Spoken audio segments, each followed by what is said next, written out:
Canadians telling you that you've done a bad job is not out of bounds. You work for Canadians, and Canadians have every right to tell you when you're not doing a good job.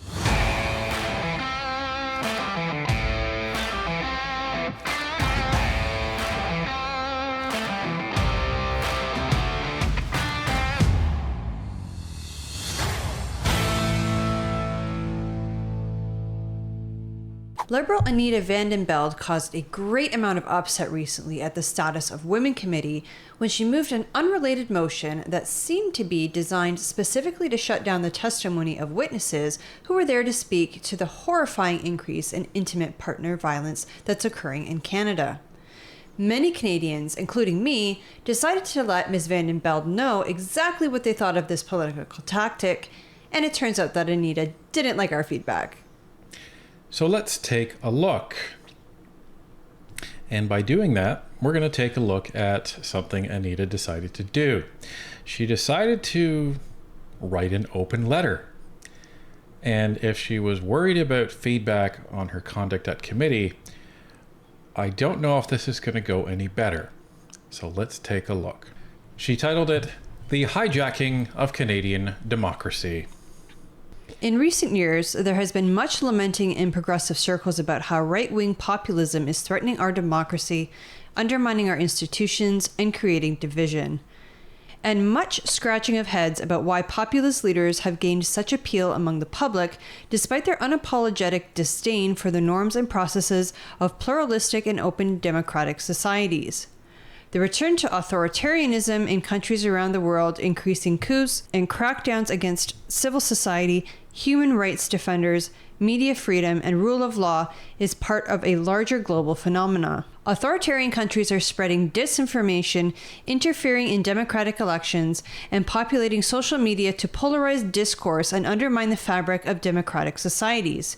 Quote-unquote rage farming and emotion replaced thoughtful debate, and violent rhetoric has become normalized in politics with real-life consequences. Incidences of political intimidation and violence increase, and those who call out the reasons for it are attacked for being divisive, and so they remain silent. And in that silence, we are slowly losing our democracy. But this week, I closed my constituency office because I fear for my safety and that of my staff. Headlines in the mainstream media about me scream, quote, "Abuse survivor demands Liberal MP apologize after testimony hijacked in chaotic House committee," end quote, and, quote, "Witnesses storm out of House committee in tears, decrying Liberal politicization," end quote. Social media posts include comments like, quote, "It sounds like Anita has to get assaulted viciously to take this more seriously," end quote. Quote, "Look at this fat POS. Someone put her out of her misery," end quote. Quote, "I guess these women would change their mind if it happened to them or someone they love," end quote, and worse. "My car license plate was posted online. How did we get to this point?" I believe that what has happened in recent months in the Status of Women Committee is a case study in how our parliamentary institutions are being deliberately dismantled, and those who defend them or call it out are being targeted, attacked, silenced, and intimidated into leaving political office. The traps that are being set by the far right, their willingness to use anyone's pain to achieve political ends, and a capitulation by the media to clickbait, have made it impossible to protect and defend parliamentary processes or basic fairness.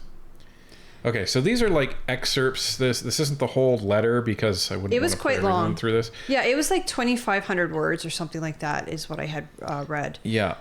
First thing I want to say that it is never okay to threaten. It is never okay to name call. And it is never okay to curse at anybody really, but especially the MPs when you're interacting with them or writing them a letter or telling them that they've done something wrong.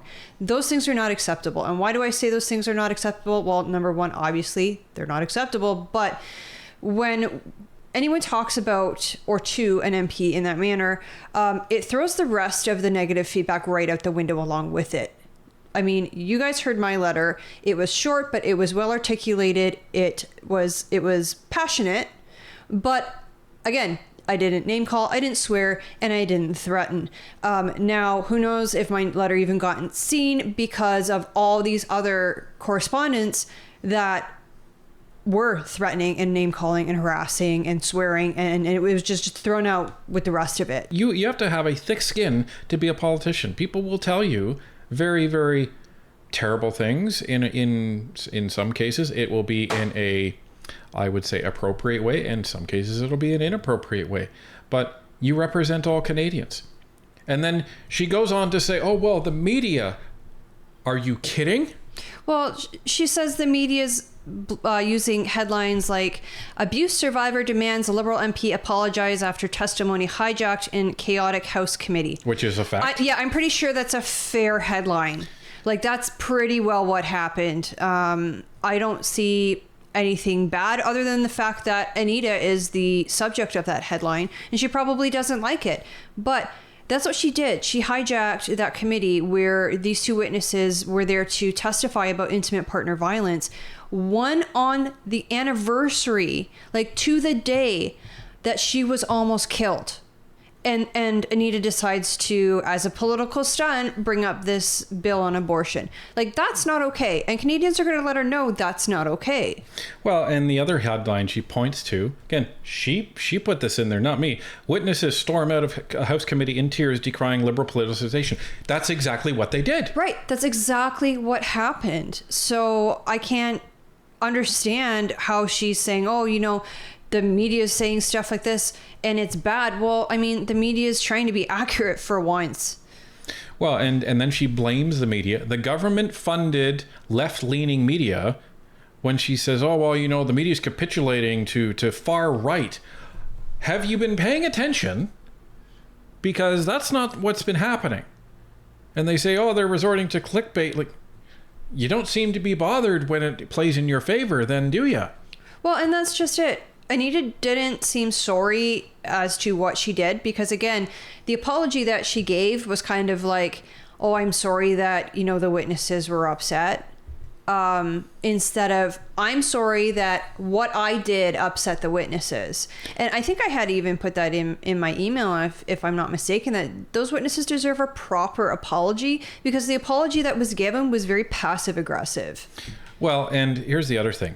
I'm going to go back to one of the statements that Anita wrote earlier that Tanya read. It was in the first sentence.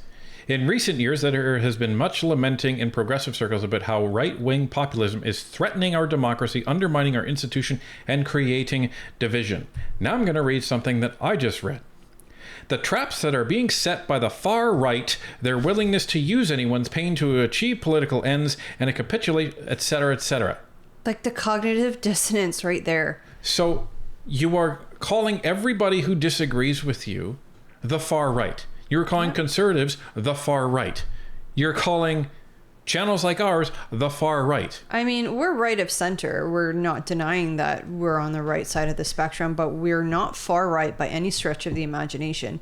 The only time I think you would consider us far right is if you were so far left that you forgot what center right looked like. Last week, the chair not only called a meeting on intimate partner violence unilaterally with only a few days' notice, but she also invited only witnesses to testify that were proposed by Conservative Party members, denying other parties the right to submit names. We'll talk about that in a moment. One of the witnesses, a survivor of intimate partner violence, says she flew from California to attend the meeting, but her name was only added to the meeting agenda 1 hour before the meeting began. During the meeting, many parliamentary rules were broken, including allowing witnesses to show quote-unquote props, in this case photos, allowing private video footage to be taken while the meeting was in session, not ensuring that members could speak in the order in which they put up their hands. We'll talk about that in a minute. Not overruling points of order that were unrelated to procedural issues, allowing yelling and disruption in the room, and more. This kind of chaos is, in my view, part of a larger strategy of discrediting our institutions in the eyes of the public. We'll talk about that too. Members are left in the difficult position of either allowing the rules to be broken or calling it out and being vilified and gaslit through a very effective conservative communications war machine that uses emotion to manipulate. All right, let's tackle it from the top. So, Witnesses were called to testify that were allegedly only proposed by conservative members.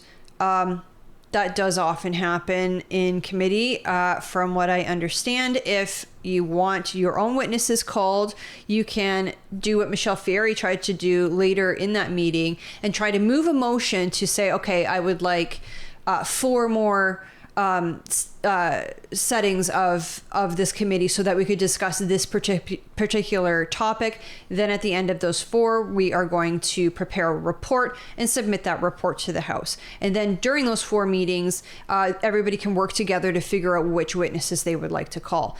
Usually it's up to the chair of the meeting to call emergency meetings like this and present the witnesses. So yes, the chair was conservative for this meeting, but I don't think anything wrong or suspicious was happening because, as I said, had the members moved to motion, they would be able to have additional meetings and bring their own witnesses. So the fact that they're sitting there belly aching about the fact that they didn't have witnesses or that it was only conservative witnesses, the point is really moot. They can request additional meetings with their own witnesses. Well, and here's the thing. They didn't even think this meeting should have been held anyway. So you're, on one hand, you're complaining that this meeting is even happening. And then on the other hand, you're saying, well, I didn't get to, invite witnesses to this meeting that I don't want to be at. So it is complete hypocrisy. Now, the second part is, allowing witnesses to show props. Okay, if you really want to label, like this is what we're dealing with here, folks. If you want to label Kate's pictures of her injuries, that's her documentation, you want to label that as a prop, good luck with that. Well, to be fair, I know props are not allowed in the House of Commons. I don't know whether or not committee has the same rules. Let's assume that committee had the same rules, and let's assume that those rules were broken. Nobody raised a point of order. Well, and here's the other thing. A prop is something that you're using for theatric effect. It is debatable that what Kate was doing is she was referring to these pictures as, part of her opening statement. So this is where you could actually have debate, and this is where someone should have called a point of order. But they didn't want to call a point of order. Why? Because they probably thought that would look bad. But you know what would look even worse? Introducing a motion on an unrelated topic that hasn't been discussed for 2 years to shut down the whole committee. So I don't want to hear about that. Now, the other thing is they're saying, oh, well, members weren't allowed to speak in the right order and, overruling points of order and things like that. Well, you guys overruled the rule of the chair because you didn't like the ruling. Yeah, you want to talk about overriding our democracy? How's that? And that has been happening with now regular frequency in these committees. Yeah, not just the status of women committee. It's been happening in other committees as well. It happened in OGO when Macaulay made literally proper rulings, and then they didn't know what to do, the Conservatives, because what was overruled was proper procedure in the Green Book. So now they're like, okay, I don't know where we are now because we're not following the rules. So what do we do now? So this is the state of what's happening in committee. And then, they say, oh, well, this is discrediting our institutions. Lady, you want to talk about discrediting institutions? Nobody trusts the government anymore. And the only people that have managed to impart that effect on Canadians across this country is you, Justin Trudeau, and the rest of your Liberal government. And the NDP, don't forget them. Well, yeah, they're a separate topic altogether. But this is the government that has been the only one that has implemented the Emergencies Act, the only Western Canadian or Western democracy that has seized bank accounts of its citizens, suspended the rights of its citizens, arrested protesters, and held them on trial.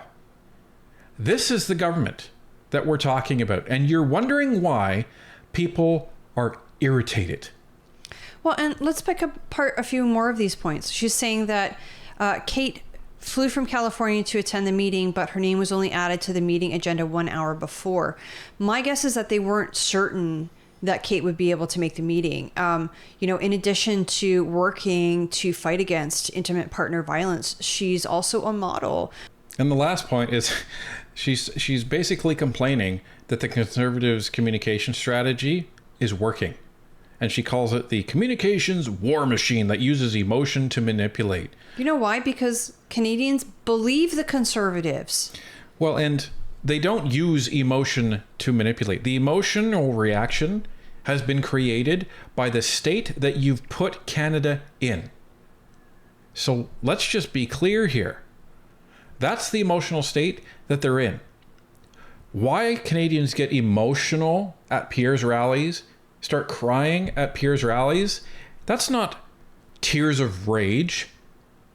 That is tears of hope, because finally somebody is giving them words of encouragement and a path out of this disaster that Canada is in. It's hope.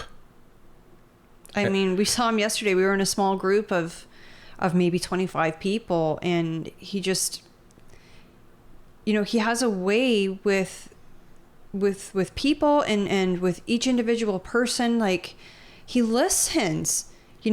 I could not imagine Justin Trudeau being in that kind of situation where he actually listens to your concerns and speaks to you like you're a normal human being.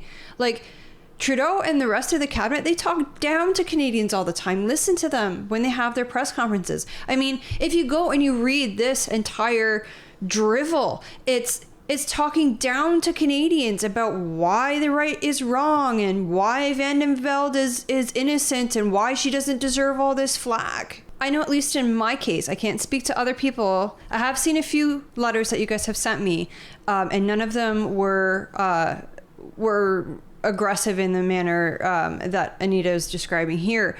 But Canadians weren't necessarily talking down.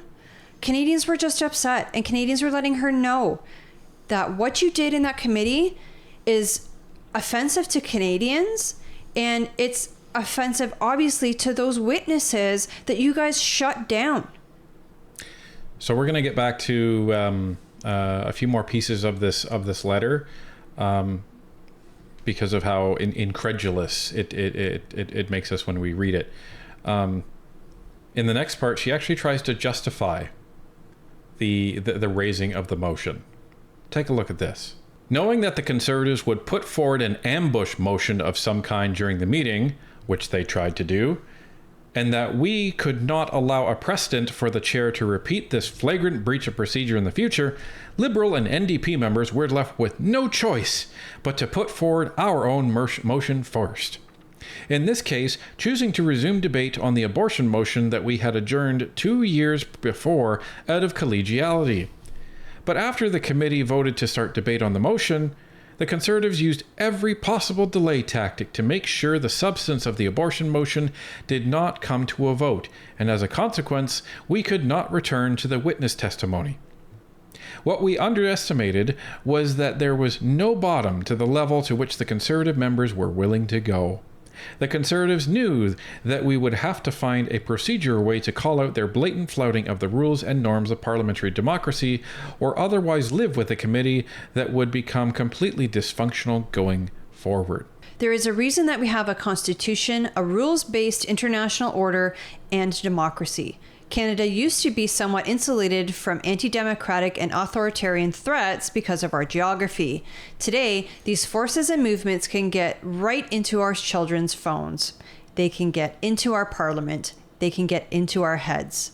So next time you see a headline like, quote, Liberal MP accused of derailing committee as witness demands apology, end quote, take some time to watch the whole meeting.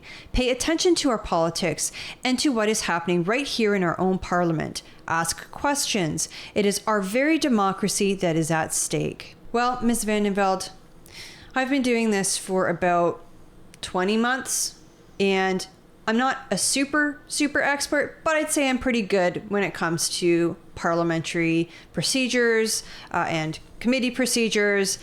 And we did watch And we did ask questions and we did discuss. And what we saw was the Liberals put forward a motion about something they hadn't discussed in 2 years that, they said, oh, well, we put it off because of collegiality. But like right now, the minute that these two witnesses are testifying about intimate partner violence, that's the time to bring it up. Yeah, sounds logical to me.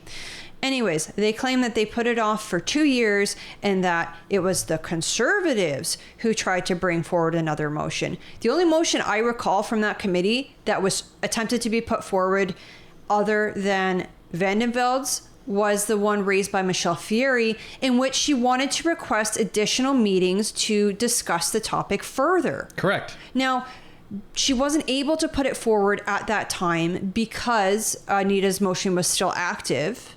So again, that's a procedural thing, but it didn't sound like it was some sort of motion to like take down the whole committee. It sounded like the opposite. It sounded like it was a motion in order to extend the committee for 4 more meetings to get more witnesses in there so that they could study this problem of violence against women increasing by 75% in the past year, I think was the stat. Well, since 2015. Since 2015. But still, it's a lot. 75% increase in intimate partner violence.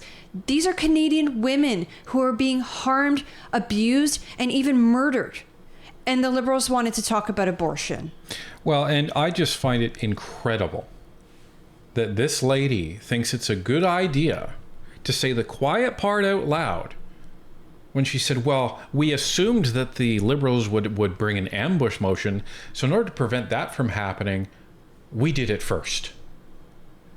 Which is literally what we said they did when we presented our analysis on the video. We said they're doing this to hijack the meeting. And now she's also saying, well, the media is saying these headlines. Well, you just admitted to it in your open letter. And honestly, I think the only reason she put that in the letter was because of Michelle Fieri's Facebook post. Oh, probably. But the other thing is that, she says, she tries to play this off as, we were going to get back to the witnesses. Well, no, I don't buy that, because you just said that you put forward this motion in order to get ahead of the alleged Conservative ambush motion. So if you were trying to resolve the abortion motion as quickly as possible and get back to the witnesses, that would allow the Conservatives to do their ambush motion. So that doesn't wash, lady. That's complete fabrication on your part. This whole thing sounds like Vandenveld got her hand caught in the cookie jar and is trying to look up excuses as to why it was in there. It feels very pieced together, and it feels like, well, it's not my fault. I'm getting all these horrible letters. I'm not saying that some of the letters may not have been horrible.